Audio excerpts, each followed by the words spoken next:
एक आदमी दो वस्तुओं को समान मूल्य पर बेचता है और उसे उस पर दोनों वस्तुओं पर समान प्रॉफिट परसेंटेज में, इक्वल परसेंटेज में प्रॉफिट और इक्वल परसेंटेज में लॉस होता है, तो ओवरऑल उसे क्या होगा, इसको हम आज डिस्कस करने वाले हैं। देखो, जब भी ऐसी कंडीशन आएगी कि एक आदमी दो वस्तुओं को बेचेगा, समान मूल्य पर बेचेगा और इक्वल परसेंटेज में प्रॉफिट और लॉस होगा। जैसे मान के चलो ये फर्स्ट वस्तु है और ये सेकंड वस्तु है, इसको इस दोनों को उसने सेम प्राइस में बेचा, इनका एसपी सेम है और एक पर उसको 10% का प्रॉफिट हुआ, दूसरे पर 10% का उसको लॉस हुआ, तो ओवरऑल उसको लॉस होता है। ओवरऑल उसको क्या होगा, हमेशा लॉस होगा। इस कंडीशन में हमेशा जब भी ऐसी कंडीशन मिलेगी उसको ओवरऑल हमेशा क्या होगा, लॉस होगा। दूसरी चीज, लॉस कितना होगा, आर स्क्वायर अपॉन 100%। उसको लॉस कितना होगा, आर स्क्वायर अपॉन 100%। अब आपके मन में एक ख्याल आएगा, सर ऐसा क्यों हो रहा है, भाई लॉस हो रहा है, भाई ऐसा क्यों हो रहा है लॉस, और इतना इतना ही क्यों हो रहा है। तो इसको मैं आज बता दूंगा। हालांकि ये बात कोई नहीं बताता, सब लोग सिर्फ ये बात को रटवा देते हैं कि भाई ऐसी कंडीशन रहेगी तो लॉस होगा, इतना लॉस होगा। लेकिन मैं आज आपको ये प्रूव करके दिखा दूंगा, ऐसे में लॉस होता है, इतना लॉस होता है। देखो यहाँ पर मुझे एक बात बताओ, जब लॉस होता है तो सीपी ज्यादा होता है कि एसपी ज्यादा होता है। तो इसका बात आपको पता होगा, जब लॉस होता है तो सीपी ज्यादा होता है, भाई चीज महंगी खरीदी होती है और सस्ते में हम उसको बेच देते हैं। और जब प्रॉफिट होता है तो एसपी ज्यादा होता है, विक्रय मूल्य ज्यादा होता है, कम की खरीदी हुई चीज ज्यादा बेच देते हैं। तो मान के चलो उस आदमी ने दोनों वस्तुओं को सेम एसपी में बेचा, तुमने यहां पर लिख लिया।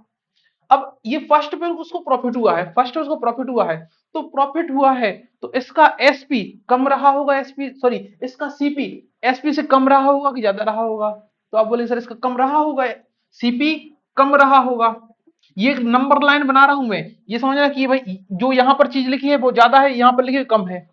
तो इसका जो फर्स्ट वस्तु का जो सीपी होगा वो एसपी से कम होगा, क्योंकि इसमें प्रॉफिट हुआ है, चीज सस्ते में खरीदी होगी, महंगी बेच दी उसने। इस पर उसको लॉस हुआ है, इस पर उसको लॉस हुआ है उतने ही परसेंटेज का, तो इसका जो सीपी होगा भाई एसपी से ज्यादा होगा। इसका जो सीपी होगा सेकंड वस्तु का, वो एसपी से ज्यादा होगा, क्योंकि भाई चीज उसने महंगे में खरीदी होगी, सस्ते में बेच दी। अब देखो अगर उसको सेम परसेंटेज का प्रॉफिट एंड लॉस हुआ है, देखो सीपी वन बड़ा होगा कि सीपी टू बड़ा होगा, तो आप बोलेगा सर सीपी टू बड़ा होगा, CP two is greater than CP one. सीपी2 बड़ा होगा क्योंकि भाई ये एसपी मतलब कि इस पर लॉस हुआ तो इसका एसपी कम होगा, और ये सीपी1 इससे भी कम होगा क्योंकि इसमें प्रॉफिट हुआ है। अब ये बताओ, अगर हम जैसे मान के चलो हमारे पास 200 है और 100 है, अगर हम इसका 10% निकालें और इसका 10% निकालें तो किसका 10% ज्यादा आएगा। तो आप बोले सर 200 का 10% ज्यादा आएगा। तो अगर बड़े नंबर का हम सेम परसेंटेज निकालें तो हमेशा वो नंबर बड़ा आता है। तो अगर देखो इस पर आर परसेंट का लॉस हुआ है, तो अगर सीपी टू इसको अगर सॉरी इसको 10% ना लेके आर परसेंट ले ले, भाई अगर न्यूमेरिकल वैल्यू लेके हमने मन से ले लिया आर परसेंट का लॉस हुआ है, तो इसका जो आर परसेंट होगा ये लॉस होगा, और सीपी1 का आर परसेंट जो है वो प्रॉफिट होगा। तो ये जो सीपी2 का आर परसेंट है ये बड़ा है और ये लॉस है, ये सीपी1 का आर परसेंट ये छोटा है और ये प्रॉफिट है। तो सोचो यार, प्रॉफिट यहाँ पर लॉस ज्यादा हो रहा है, प्रॉफिट कम हो रहा है। जैसे मान के चलो उस इस पर उसको 200 रुपए का लॉस हुआ होता तो इस पर उसको 150 रुपए का प्रॉफिट हुआ होता। तो अगर ओवरऑल निकालोगे तो उसने यहाँ पर 200 रुपए गवा दिए, यहाँ पर उसने 150 रुपए अर्न कर लिए, कमा लिए, तो उसने भाई कितने गवाए, उसने भाई 50 रुपए उसने गवा दिए कुल मिलाकर। ऐसा हुआ, तो इस कारण यहाँ पर क्या होता है, लॉस होता है। अब दूसरी चीज, आर स्क्वायर अपन 100% का ही लॉस क्यों होता है, अब ये भी समझ लेते हम।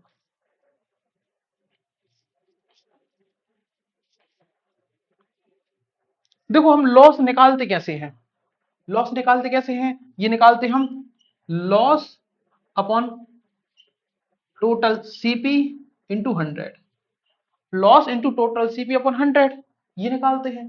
तो अगर हम देखें यहां पर एक चीज और देखें, यहां पर भाई इस पर फर्स्ट वस्तु पर इसको आर परसेंट का प्रॉफिट हुआ है और यहां पर उसने इसको बेच दिया, यहां पर आर परसेंट का लॉस हुआ है फिर उसने बेच दिया। इसका जो प्राइस है वो सीपी1 है, इसका जो प्राइस है कॉस्ट प्राइस वो सीपी2 है, ये है। तो अगर हम सीपी1 का 100 + आर इतना परसेंट निकालें तो इसका एसपी आ जाएगा। भाई जैसे मान के चलो हमारे पास 100 रुपए की कोई चीज है, इस पर मैंने 20% का प्रॉफिट कमाया, तो उसको बेचा कितने में? तो हमने उसको बेचा 120% में। उसको कितने बेचा? 120% में। अब भाई कोई चीज अपने आप में 100% होती है और उसमें 20% का प्रॉफिट कमाया, तो उसको बेचा कितने में? 120% में। इस 120 को वैसे लिख सकते क्या? 100 प्लस 20%। तो यही हमने लिखा है।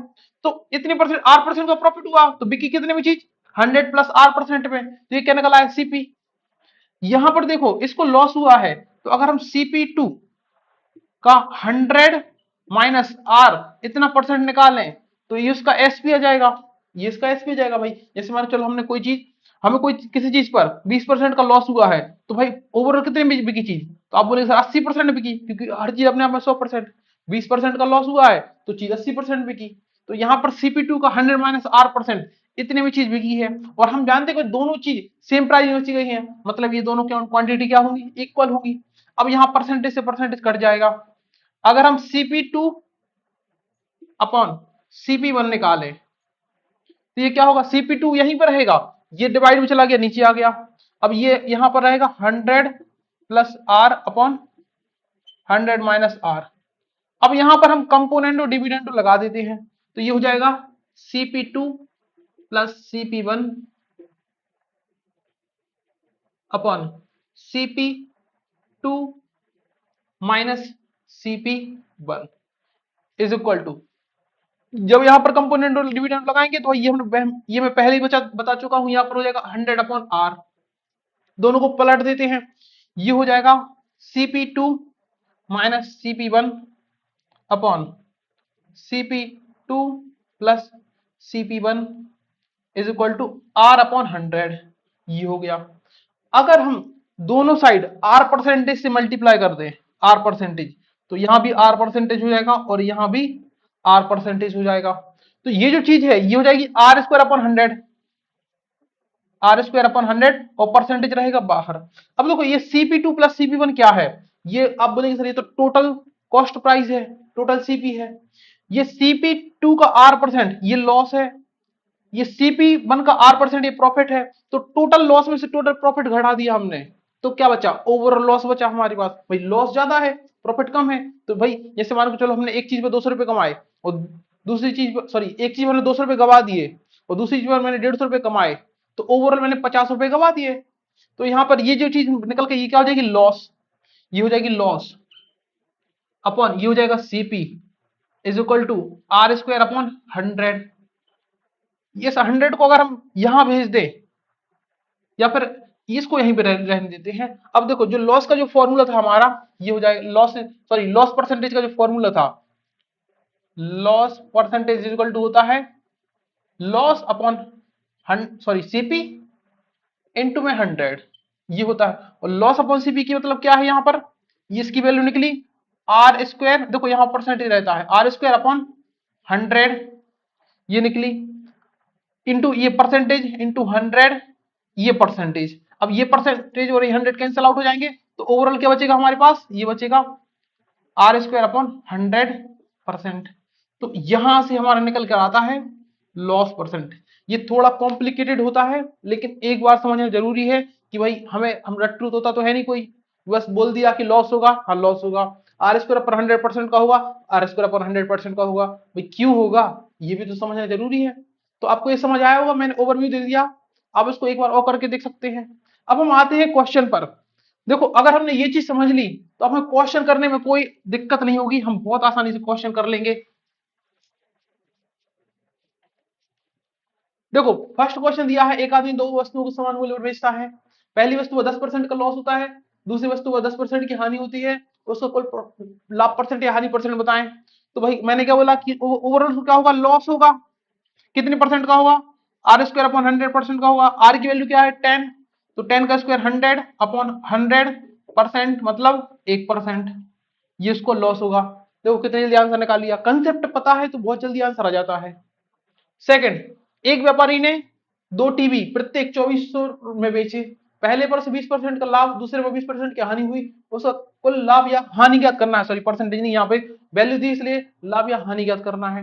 तो उसको हम जानते हैं भाई कितने परसेंट का लॉस हुआ होगा, तो 20 का स्क्वायर अपॉन 100, आर की वैल्यू 20 है, आर स्क्वायर अपॉन 100, 20 का स्क्वायर अपॉन 100, ये कितना होता है? 400 अपॉन 100, मतलब 4%। तो उसको ओवरऑल कितने परसेंट का लॉस हुआ? 4% का लॉस हुआ। अब उन्होंने ये पूछा है कि कितना लॉस या प्रॉफिट हुआ है, 4% हुआ, लेकिन नंबर में कितना हुआ? देखो उसने एक टीवी बेचे 2400 का, तो दोनों टीवी कितने के बेचे होंगे? 4800 रुपए के ये बेचे होंगे। अब जो चीज ये बेची है इस पर उसको 4% का लॉस हुआ है। भाई इस पर उसको 4% का लॉस हुआ है, मतलब ये जो चीज है ये 96% के बराबर है। सीपी अपने आप में 100% होता है, उस पर उसको 4% का लॉस हुआ, तो ये सीपी की 96% का।